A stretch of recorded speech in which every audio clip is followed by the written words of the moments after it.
Jadi seolah-olah case ini ya ingin menunjukkan bagaimana perilaku aliran antara hasil eksperimen dengan hasil simulasi numerik. Ya, nah jadi dari sisi chord panjangnya di sini kalau kita lihat ini kan 2,134 mili, jadi 2,134 meter, panjangnya sama. Ya, panjangnya sama dengan yang tadi chordnya, cuman ke arah sananya tidak di review ke arah spannya. Ya, intinya ini bentuknya sama persis dengan hasil eksperimen menggunakan NACA 16 series airfoil. Ya, NACA ini adalah kode yang dipakai untuk jenis airfoil tertentu. Ya, ini series NACA 16 series airfoil. Nah, yang di bagian ini adalah gambar kotak ini ya. Jadi Anda lihat di sini. Nah, airfoil nanti ditempatkan di sini gambarnya. Ya. Nah, kotak ini orang menyebutnya sebagai domain simulation. Kotak. Jadi artinya simulasi ini akan mengerjakan perilaku aliran di sekeliling yang warna ini, yang kotak ini saja, di batas ini saja. Jadi kalau kita lihat di sini ukurannya 1,5 chord, jadi chord itu adalah panjang ini ya tadinya. Jadi chord itu panjang airfoil ini ya, nah, ini chord namanya C. Nah, jadi panjang dari ujung ke ujung ini adalah chord. Ya, nah, makanya di sini kalau dia nyebutnya 1,5 kali chord, berarti 1,5 kali dari panjang dari ujung ke ujung airfoil ini. Sementara ini 3 kali chord, nah, dari ujung orang nyebutnya begini ya. Kalau di depan ini orang nyebutnya leading edge, kalau yang di belakang ini orang nyebutnya trailing edge gitu ya. Jadi kalau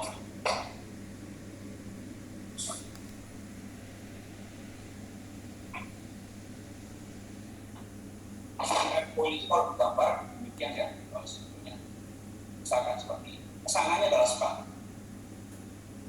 Ini chord. Pesanannya span. Ini ya. Jadi kalau ini nanti RE-nya dinyatakan dengan rho dikalikan V dikalikan dengan chord seperti dengan. Jadi ini C, chordnya adalah C. Span ini bisa dengan S. Nah, jadi perilaku alirannya dari sini. Nah, seperti ini ya.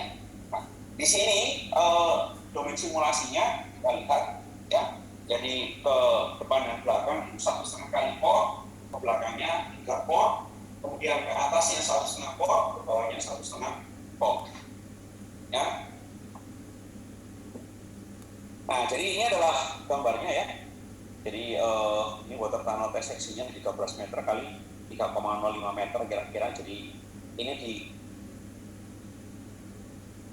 digambarkan, tapi ini sekali lagi akan dibuat simulasi ini kan kita bisa men-set domain simulasi itu sama persis dengan test section yang ada di Morgan William D. Morgan Large Cavitation Channel atau LCC. Ya, ini William D. Morgan ini ya nama ilmuwan gitu yang diabadikan dalam sebuah alat yang namanya LCC, Large Cavitation Channel, yang gede banget tadi ya. Nah ini konstruksi yang luar biasa. NASA juga punya semacam ini ya. Jadi ini operasinya mesti megawatt begitu, mengoperasikan plan yang seperti itu. Oke. Nah, jadi di simulasi ini nanti, ya, kalau kita lihat kita balik lagi. Nah, ini adalah simulasi, kalau kita lihat ya, ini adalah bentuk meshing. Jadi kotak-kotak kecil ini sesungguhnya adalah bentuk meshing yang nanti kita akan bisa melihat di setiap kotak ini nanti, ya, di kotak ini tadi, setiap kotak-kotak ini, misalkan ini kotak ini. Nah, di setiap posisi ini nanti kita akan bisa mendapatkan perubahan kecepatan, perubahan tekanan di setiap titik tadi. Jadi seolah-olah kita itu menempatkan ribuan alat ukur yang bisa mengidentifikasi kecepatan dan tekanan sepanjang fluida itu mengalir melintasi bentuk airfoil ini tadi. Nah, sebetulnya airfoil ini sesungguhnya juga bagian dari potongan penampang dari sudut turbin angin. Itu bentuknya seperti ini kira-kira, ya. Jadi kalau sudut turbin angin itu dipotong, bentuknya adalah bentuk airfoil semacam ini. Nah, kemudian kita mencoba mensimulasikannya nanti, ya, Jadi ini adalah tahapan mesh generation atau grid generation yang tipenya adalah kali ini 2D adalah quadrilateral map. Ya. Terminologi quadrilateral map ini dipakai di software Fluent. Ya. Nanti kalau ada software yang lain penamanya juga agak beda, tapi prinsipnya adalah bentuknya map itu adalah bentuknya kotak seperti ini. Bentuk seperti ini orang menyebutnya sebagai structural mesh. Ya, ini orang menyebutnya sebagai structural mesh. Saya tambahkan. Generation ini structural mesh. Nah, nanti ada case yang lain, nanti adalah unstructured mesh.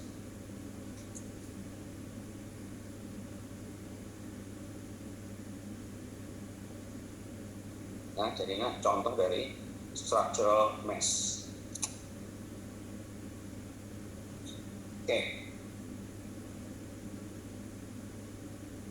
Nah, ini nanti akan kita coba modelkan begitu ya, structural mesh-nya ini ya. Jadi ini adalah hasil eksperimen, kemudian nanti dibandingkan. Nah, ini adalah model matematik. Ini adalah model matematik yang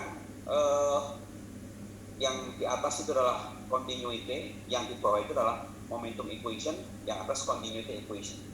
Jadi kalau Anda melihat ini pasti muak menurut Anda ya. Ini panganan apa ya? Rumus yang rumit seperti ini. Ya. Nah, jadi rumus yang rumit inilah ya, yang ini sesungguhnya diturunkan dari Reynolds Average Navier-Stokes. Rumusnya seperti ini. Ya. It's okay, nanti ini sambil jalan kita mempelajari begitu ya. Jadi di sini ada istilah, ada MUT, di sini adalah turbulent or eddy viscosity. Eddy bukan nama orang. Itu adalah pola aliran yang mengindikasikan adanya turbulensi. Kemudian K ini adalah turbulent kinetic energy. Jadi K ini adalah turbulent kinetic energy. Epsilon itu adalah turbulent dissipation rate. Jadi atau specific dissipation rate in omega. Kalau turbulent dissipation rate itu E, epsilon. Jadi K epsilon dan K omega. Ya, nah, di sini ada K, ada huruf K. Ya, nanti ada model matematik yang nanti akan menuju ke matematik. Nah, ini ada rho U aksen I, U aksen J, ini adalah Reynolds stress. Nah, Reynolds stress ini sesungguhnya adalah mengindikasikan adanya turbulence. Jadi ada fluktuasi, jadi ada U aksen tadi ya, U aksen, UJ aksen, ya. Itu adalah indikasi bahwa aliran itu dikategorikan sebagai aliran yang turbulent. Seperti itu. Makanya disebut sebagai turbulent viscous model. Jadi dimodelkan secara matematis seperti ini model matematis. Ya, oke. Sementara ditelan dulu, meskipun itu agak sulit menelannya, tapi ini adalah gambaran dari model matematik yang akan digunakan untuk mengidentifikasi perilaku fisik dari aliran fluida. Nah, mungkin perlu saya tunjukkan seperti apa ya perilaku aliran yang turbulent tadi ya.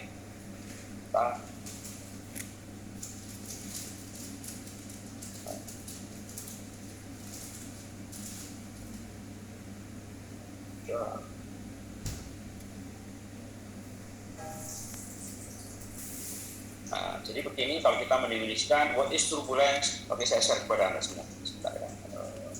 Saya matikan dulu. Saya share screen, saya share kepada Anda lewat